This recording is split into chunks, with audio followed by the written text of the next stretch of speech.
ചൂതുകളിയുടെ പണയമായി അവസാനം കർണൻ മൂലം ദുശാസനന്റെ ക്രൂരതയ്ക്കിരയായി പാഞ്ചാലി. എന്നാൽ ശ്രീകൃഷ്ണൻ വസ്ത്രമായി അവളെ രക്ഷിച്ചു.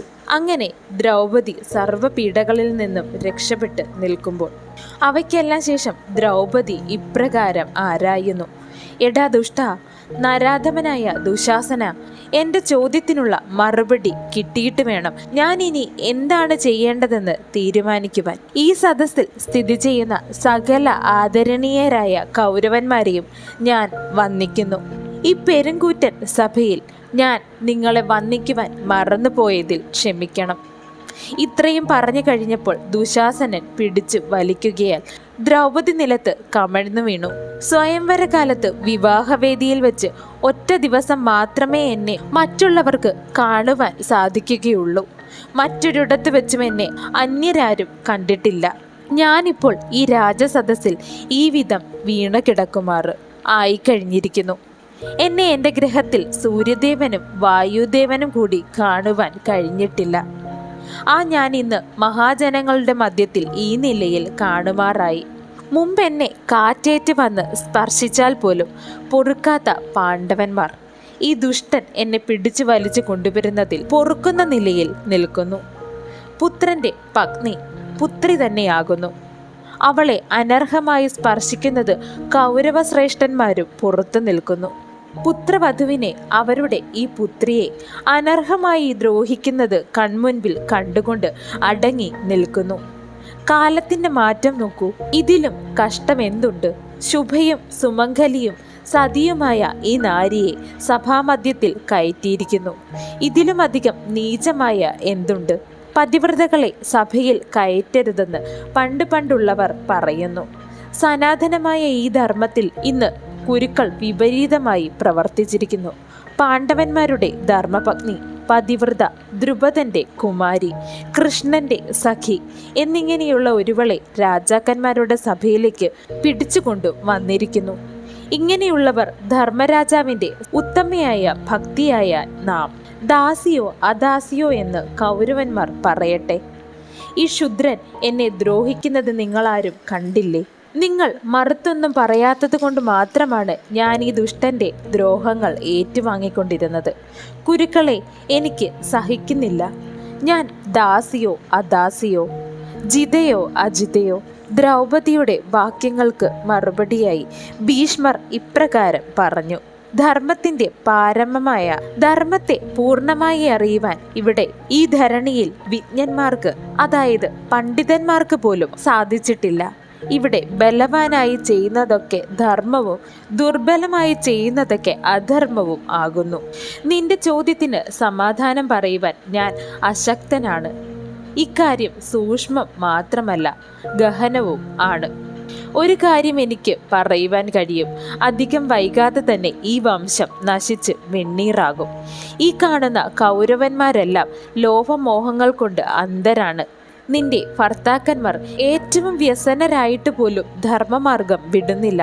ധർമ്മത്തിൽ നിന്നും വ്യതിചലിക്കുവാൻ അവർക്ക് ആകുന്നില്ല. പാഞ്ചാലപുത്രി, നിനക്കീ നില ചേർന്നത് തന്നെ. കഷ്ടത്തിൽ പെടുമ്പോഴും ഈ ധർമ്മം തെറ്റിക്കുന്നില്ലല്ലോ നിങ്ങൾ ആരും. ധർമ്മചാരികളായ ദ്രോണർ തുടങ്ങിയ വൃദ്ധജനങ്ങൾ ജീവൻ പോയ മാതിരി ശരീരത്തോടുകൂടി ഇവിടെ ഇരിക്കുന്നു. ഈ ചോദ്യത്തിന്റെ സമാധാനം പറയുവാൻ കഴിവുള്ള ഏക വ്യക്തി അത് ധർമ്മപുത്രനാണ്. ദുഃഖിച്ച് വലഞ്ഞ് അപമാനിതയായി ആർത്തയായി ചോദ്യങ്ങൾ ചോദിച്ച് കരയുന്ന ദ്രൗപദിയോട് ഭീഷ്മനൊഴികെ മറ്റാരും ദുര്യോധനനെ ഭയന്ന് മറുപടി പറഞ്ഞില്ല.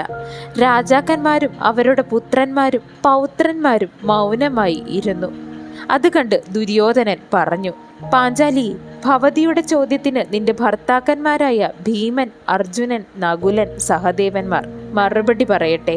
യുധിഷ്ഠിരൻ അവരുടെ നാഥനല്ലെന്ന് അവർ ഈ സഭാമധ്യത്തിൽ വെച്ച് തന്നെ നിനക്ക് വേണ്ടി പറയട്ടെ. അങ്ങനെ പറഞ്ഞാൽ ഭവതിയെ വിട്ടയക്കാം.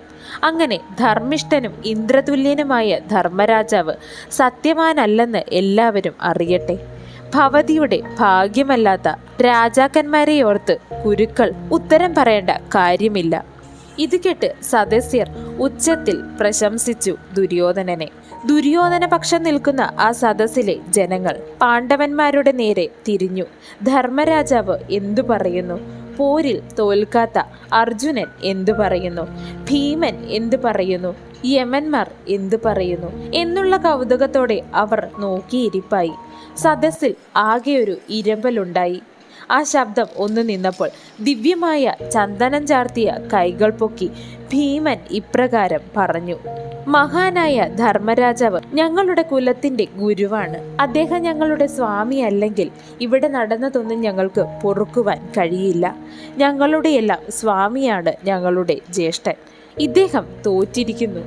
ദ്രൗപദിയുടെ മുടി ചുറ്റിപ്പിടിച്ചവൻ ജീവനോടെ എൻ്റെ മുൻപിൽ ഇപ്പോഴും ഭൂമിയിൽ കാലുകുത്തി നിൽക്കുന്നു. ഈ ഞാൻ എൻ്റെ ജ്യേഷ്ഠൻ്റെ വശാനുവർത്തിയാകുന്നു. ഇരുമ്പുലക്ക പോലെ നീണ്ടതും ഉരുണ്ടതുമായ എൻ്റെ ബാഹുക്കളെ നോക്കുവിൻ. ഈ കൈകൾക്കിടയിൽ കുടുങ്ങിയാൽ ദേവേന്ദ്രൻ പോലും വിട്ടുപോകില്ല. ധർമ്മപാശത്താൽ ധർമ്മരാജാവ് കൽപ്പിക്കുകയാണെങ്കിൽ ഈ പാപികളെയെല്ലാം ഞാൻ എൻ്റെ കൈകളാൽ ഇല്ലാതാക്കും. ഇങ്ങനെയുള്ള വാക്കുകൾ കേട്ടപ്പോൾ കർണൻ ഇപ്രകാരം പറഞ്ഞു: ഈ സദസ്സിൽ സ്വതന്ത്രരായ 3 പേരാണ് ഭീഷ്മർ, വിതുരർ, ദ്രോണർ. ഇവരാണ് ആ 3 പേർ. ഞങ്ങളുടെ ശ്രേയസിന് ചേരാത്ത പാപത്തെ കൂസാത്തവരാണ് ഇവർ. 3 പേരാണ് നിർധനന്മാർ, ദാസൻ, പുത്രൻ, സ്വാതന്ത്ര്യമില്ലാത്ത പെണ്ണ് എന്നിവർ. ദാസൻ വേട്ട സ്ത്രീയും അവന്റെ സ്വത്തുക്കളും നാഥൻ ക്ഷയിച്ച് രാജാവിന് നൽകപ്പെടുന്നു. പാഞ്ചാലി, നീ ദാസിയായ നിലയ്ക്ക് ഇനി നിന്റെ സ്വാമി ദുര്യോധനനാകുന്നു. പാർത്ഥന്മാരല്ല. നീ പോയി ദുര്യോധന മഹാരാജാവിന്റെ പരിവാരങ്ങളോടുകൂടി ചേരുക. അതാണ് ഇനി നിനക്ക് ഉത്തമമായ മാർഗം.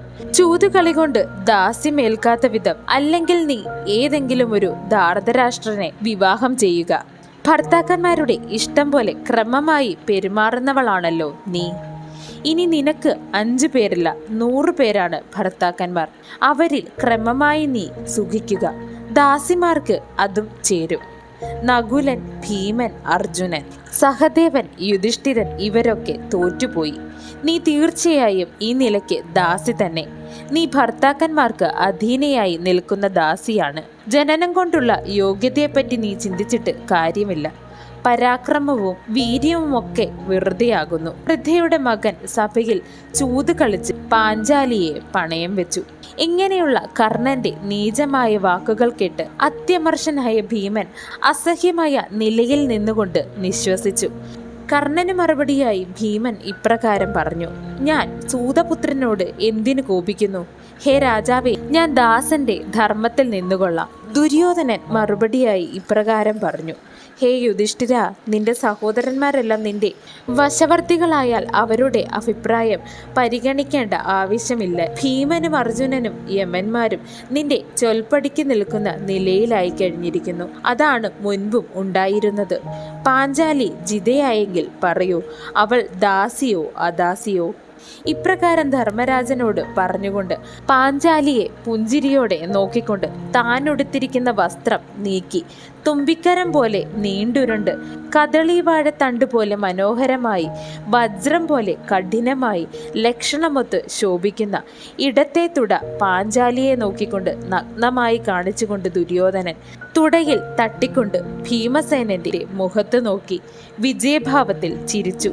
ഇത് കണ്ടപ്പോൾ കത്തിജ്വലിക്കുന്ന കോപത്തോടെ അലയടിച്ചുകൊണ്ട് ഗർജിക്കുമാറ് ഭീമൻ പറഞ്ഞു: എടാ ദുര്യോധന, യുദ്ധത്തിൽ ഞാൻ നിന്റെ തുട എൻ്റെ ഗദകൾ കൊണ്ട് അടിച്ച് ഉടച്ചുകൊണ്ട് നിന്നെ പിതൃലോകത്തേക്ക് അയക്കുന്നതാകും. ക്രോധം നിറഞ്ഞ് ഭീമൻ ഇപ്രകാരം ശപഥം ചെയ്യുമ്പോൾ അദ്ദേഹത്തിന്റെ സർവ സ്രോതസ്സുകളിൽ നിന്നും തീപിടിച്ച മരത്തിന്റെ പൊത്തുകളിൽ എന്ന പോലെ അഗ്നിജ്വാലങ്ങൾ പുറപ്പെട്ടു. അങ്ങനെ പാഞ്ചാലിയെ തന്റെ തുടയിൽ ഉപവിഷ്ടയാകാൻ വിളിച്ച അവളോട് അപമര്യാദയായി പറഞ്ഞ ദുര്യോധനന്റെ തുട തകർത്ത് കൊല്ലും എന്നുള്ള ശപഥം ഭീമന കൗരവ സഭയിൽ വെച്ച് ദൃഢനിശ്ചയം ചെയ്തിരിക്കുന്നു.